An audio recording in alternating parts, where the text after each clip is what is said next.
How's it going, my friends? I was just thinking about something about how we hide ourselves away, how we hide our faults.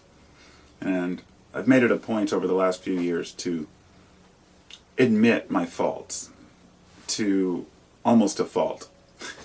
To the point where if I'm confronted with something about myself that someone says, I'll say, well, perhaps I am this way.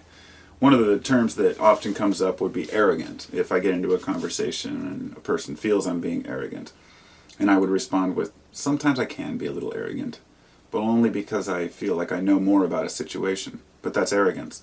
And rather than trying to hide that or say, no, I just know what I'm talking about, I'm willing to admit that sometimes I can be arrogant, sometimes I can be a little overly angry, sometimes I can push buttons, sometimes if I feel like somebody deserves it, although I never go out and harass people merely because of the way they are.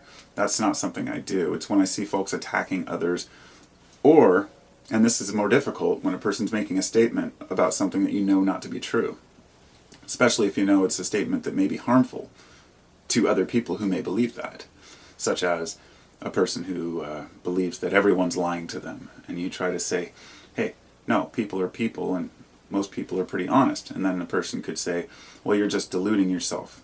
And it would go on, and the argument would go on. But in the end, what we're really trying to resolve is how to live better and happier, right? We each as individuals want to know how to live as well as we can in this life and to embrace and enjoy our lives. So realizing that we have faults is the first step. And when you start to embrace all the different religions and all the different stories and archetypes and allegories through history, you see the common thread within all these stories, which is that we are all born sinners. But what that means is not that we're all born corrupt. It just means that mankind has natural primal instincts that must be overcome for him to live in a state of, well, in the current world, and to be successful and to be able to get along with one another. We've spent, a couple million years in fear of being eaten and starvation, and today we have pretty much everything we want in the Western world, and so we have misplaced fears. So part of the idea of living in sin, or a part of being a corrupt individual, which the Christianity kind of has it in part, but they make it seem as if we're bad by nature or evil. It's not that. It's just that we have instincts which we need to overcome. That instinct to take more than your share, or I guess we could argue that's not instinct, but maybe learned behavior. But we have to get over our learned behaviors and genetic behaviors in order to, to live happily. So the first step to that is admitting that we have faults, regardless of where they came from. And often people will blame their parents, they'll blame their teachers, they'll blame everybody in society except themselves. And blaming does nothing. It's never solved a thing. We have to step up to the plate and say, look, I have problems to work out, and I'm going to work on them. But one thing that I've found is that's the most useful component of admitting your faults is that you take the ammunition away from those around you who may want to belittle you, or to belittle what you've done, or to say you're on the wrong path, or you're not living up to, society's standards. That's all fodder. It doesn't mean a damn thing what society thinks you should be doing. And we forget, even when we've learned that we're individuals, we still forget that we have choices to make, that we don't have to follow the patterns that are set before us. But there are certain parts of the pattern that are important, and that's learning our faults. And this is why some of these things are important. We could go run around as feral kids and do whatever we want, but somebody's going to have to take care of us and feed us. You have to have a reasoning mind, because our instinctual mind is no longer sufficient to go gather food, to eat what we want, to have what we want, and to live happily. Our conscious mind has to override that. Therefore, we have to distinguish between faults and benefits, or attributes, good attributes. So admitting that we have the faults is the first key towards working on them. But I see so many folks who try to hide things about themselves that are so transparent and obvious to the people around them. And when enough people tell me that I'm a certain way, I step back and I look at myself and say, is this true? Now, if one or two people say something about you, then 100 people say, oh, that's not true, well, then obviously you can weigh the options and say, well, this person's perception makes them feel this way. For example, I know, certain discussions I've had where a person feels like I'm attacking them, when in fact I'm attacking the idea. And they take that personally as if I'm attacking them directly.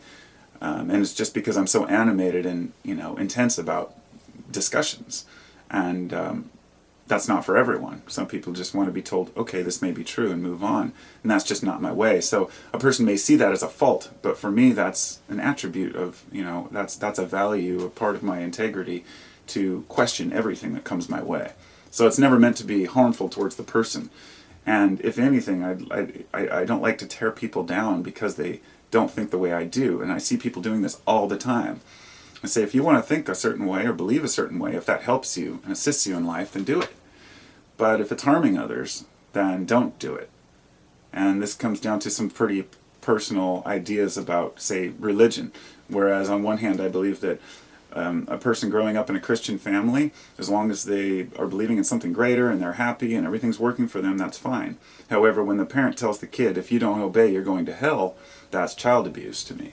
So this is instilling more fear into a child that they already have enough as kids. I mean, growing up in this world, they were just born, for God's sake. They came out of this nice cozy womb into this crazy, horrible world that's comparatively, where they have to be able to feed themselves and where things can get, out of hand. And that's the life we live. So realizing that we have faults and embracing the faults is the most important component to change. And then you can learn to distinguish between things that are actually faults and things that people are telling you are faults because they wish they had it or because they aren't that kind of person.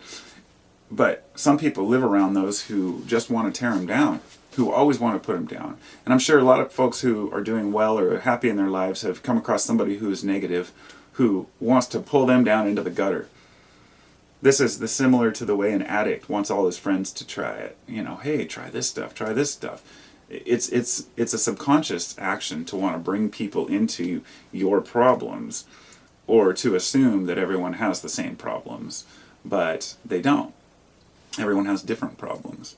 So the idea is to assist each other, help each other out. How can I help you? How can you help me? How can we help to ease the burden of life on each other and stop pretending like somebody has it figured out or there's some state we're going to reach? Being human is confusing. Being alive is being alive. Life is still an unexplainable, undefinable word, and life itself, the word and the term life, although we can understand how life evolves and we can understand what life is, trying to define what life is, the word itself, leaves a lot to be answered.